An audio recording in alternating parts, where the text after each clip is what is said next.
Dear students, आज हम extra embryonic membrane of चिक के पार्ट 2 की चर्चा करेंगे।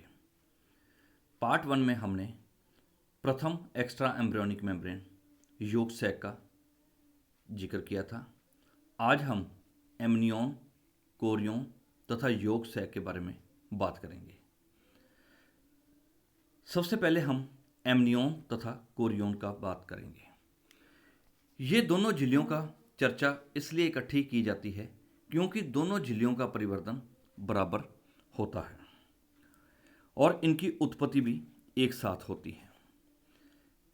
और इन झिल्लियों के निर्माण में सोमैटोप्ल्यूर भाग लेती है, अर्थात एक्टोडर्म एवं सोमैटिक मेसोडर्म। परंतु दोनों झिल्लियों में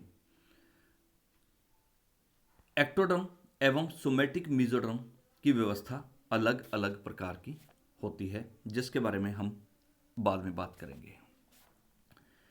इंक्यूबेशन के 30वें घंटे के पश्चात अंडे के एंटीरियर एंड से एक डबल फोल्ड की उत्पत्ति होती है। सर्वप्रथम एंटीरियर साइड से हेड फोल्ड का निर्माण होता है, जिसे कि एमनियोटिक हेड फोल्ड कहते हैं। और यह फोल्ड भ्रूण के पीछे की ओर वृद्धि करके एक पूर्ण आर्क का निर्माण करता है। प्रारंभ में इस आर्क में एक्टोडर्म का डबल फोल्ड होता है, परंतु बाद में सोमैटिक मेसोडर्म भी आ जाती है। अतः हेड फोल्ड के निर्माण में दो स्तर बन जाते हैं, जो कि प्रीजम्पटिव एमनियोन तथा प्रीजम्पटिव कोरियोन। इसी प्रकार इंक्यूबेशन के तीसरे दिन के प्रारंभ में अर्थात 48वें घंटे के पश्चात जब हेड फोल्ड भ्रूण के ऊपर से पूर्ण वृद्धि कर चुका होता है, जैसा कि डायग्राम में दिखाया गया है, इसी समय भ्रूण के पिछले सिरे से भी एक फोल्ड उभर कर बाहर आता है, जिसे कॉडल फोल्ड कहते हैं, अर्थात कॉडल एमनियोटिक फोल्ड। इस प्रकार हम यह देखते हैं डायग्राम में, जैसा कि दिखाया गया है, कि दोनों एमनियोटिक फोल्ड क्रमशः एंटीरियर एमनियोटिक फोल्ड या हेड एमनियोटिक फोल्ड तथा दूसरा कॉडल एमनियोटिक फोल्ड, ये दोनों फोल्ड धीरे धीरे भ्रूण के ऊपर वृद्धि करते हैं और वृद्धि करते हुए आपस में एक दूसरे से जुड़ जाते हैं और इनके बीच पाए जाने वाले कनेक्शन को सीरो एमनियोटिक कनेक्शन कहते हैं। इस प्रकार हम देखते हैं कि दोहरी सोमैटोप्ल्यूर द्वारा सिर्फ योग स्टॉक को छोड़कर भ्रूण चारों ओर से घिर जाता है और जब ये दोनों एमनियोटिक फोल्ड आपस में सीरो एमनियोटिक कनेक्शन द्वारा जुड़ जाते हैं तो इनके जुड़ने के स्थान पर एक स्पॉट अर्थात चिन्ह पाया जाता है, जिसे सीरो एमनियोटिक रेफे कहते हैं। और बाद में यह कनेक्शन जुड़ने के स्थान पर आपस में घुलकर जुड़ जाता है और इस प्रकार दो मेम्ब्रेन का निर्माण हो जाता है। अंदर वाली झिल्ली, जिसे कि एमनियोन कहते हैं, और बाहर वाली झिल्ली को कोरियोन कहते हैं।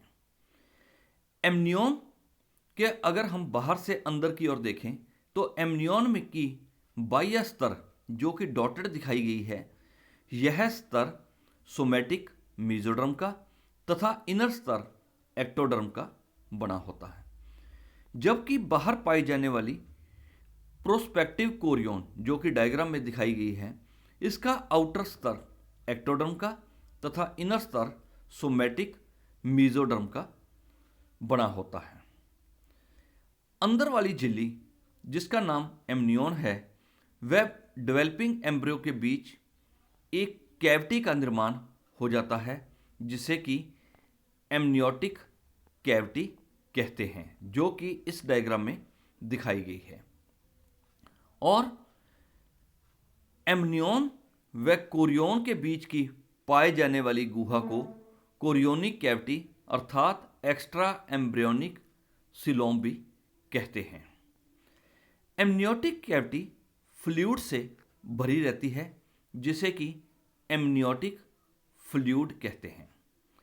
अगर हम मैमल्स की बात करें तो डेवलपिंग एम्ब्रियो के बाहर पाए जाने वाली जो झिल्ली होती है एमनियोन, उसके अंदर पाए जाने वाले फ्लूइड के अंदर पाए जाने वाली विशेष प्रकार की बार बॉडी द्वारा सेक्स का निर्धारण होता था, अर्थात लिंग की पहचान होती थी। परंतु इस टेक्निक को बाद में अल्ट्रासोनिक टेक्निक द्वारा विस्थापित कर दिया गया। परंतु वर्तमान समय में इस प्रकार के टेस्ट के ऊपर पूर्णतः कानून रोक लगी हुई है। ये बात मैंने सिर्फ इससे संबंधित होने के कारण मैमल के संबंध में बात की थी, परंतु अपना टॉपिक जो चिक डेवलपमेंट के बारे में बात करते हैं उसी के ऊपर आते हैं।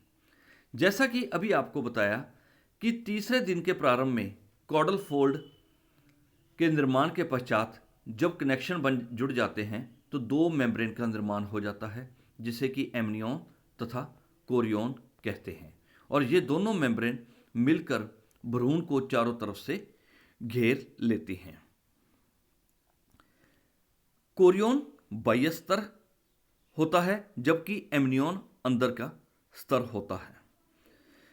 अगर हम दोनों के कार्यों की बात करें तो एमनियोन तथा कोरियोन, जिनमें एमनियोन एमनियोटिक फ्लूइड के कारण भ्रूण को सूखने से बचाता है।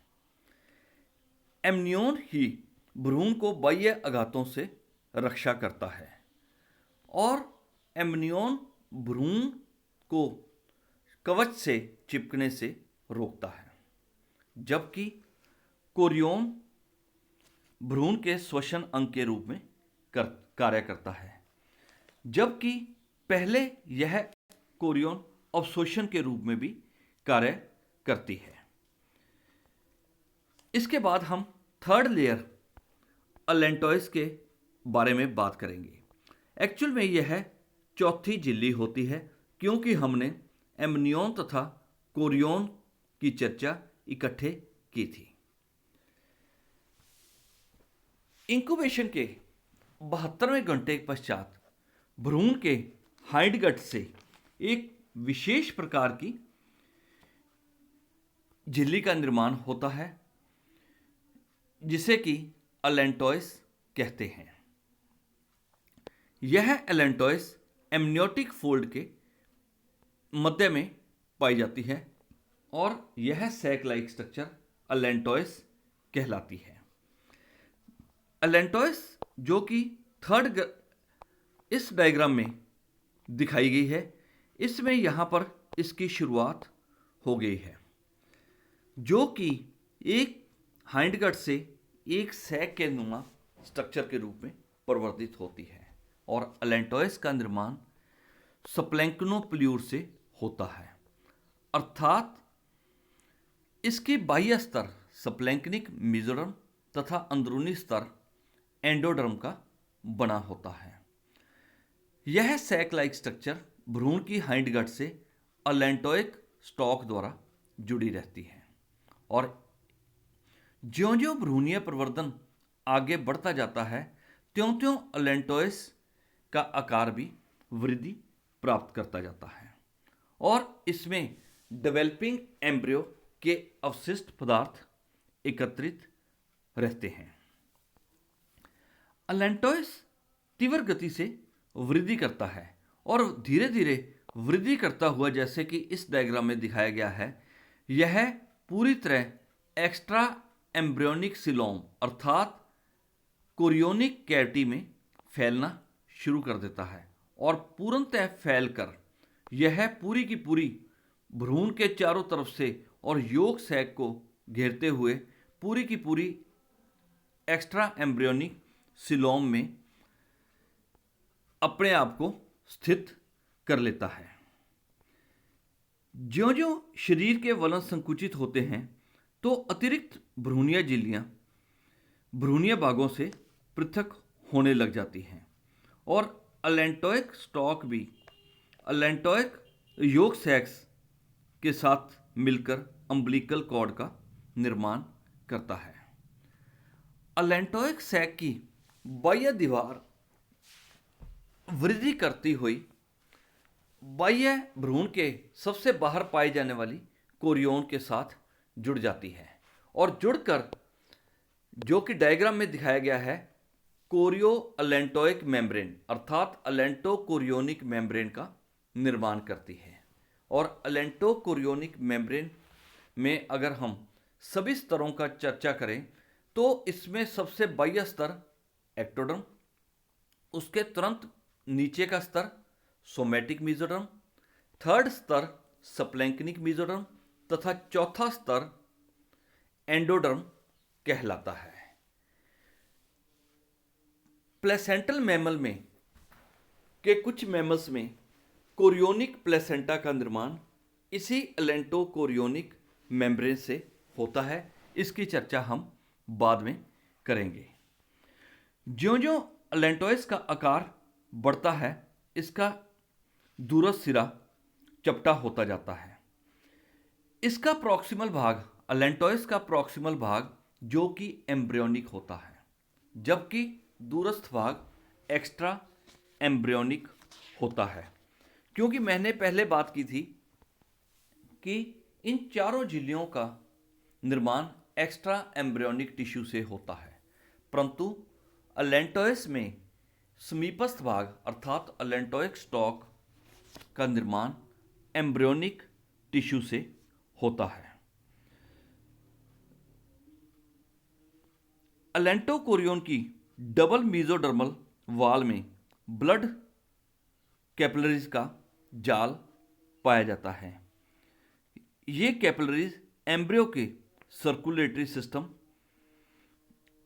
से अलेंटोइक आर्टरी एवं अलेंटोइक वेन द्वारा जुड़ी होती हैं और ये आर्टरीज तथा वेन्स अलेंटोइक स्टॉक द्वारा भ्रूण के शरीर में प्रवेश करती हैं तथा इसी सर्कुलेटरी सिस्टम के द्वारा भ्रूण को ऑक्सीजन प्राप्त होती है तथा विभिन्न क्रियाओं के अंतर्गत भ्रूण से निर्मित CO2 इसी क्रिया द्वारा बाहर की ओर विसरित कर दी जाती है और इस प्रकार हम देखते हैं कि अलेंटो कोरियोन श्वसन अंग के रूप में कार्य करती है। अगर हम अलेंटोइस के कार्यों की चर्चा करें तो अलेंटोइस रेस्पिरेटरी अंग के साथ साथ भ्रूण के उत्सर्जी अंग के रूप में भी कार्य करती है। इसके अलावा यह अलेंटोइस एल्ब्यूमिन के अवशोषण में भी सहायक होती है, क्योंकि अलेंटोइस एल्ब्यूमिन के संपर्क में आने पर एल्ब्यूमिन युक्त एल्ब्यूमिन सैक का निर्माण करती है और यह पानी तथा एल्ब्यूमिन के अवशोषण में मदद करती है। इस प्रकार हमने दोनों टॉपिक के अंतर्गत क्रमशः चारों extra embryonic membrane, amnion, chorion, yolk sac तथा अलेंटोइस के ऊपर चर्चा की है। Thank you very much.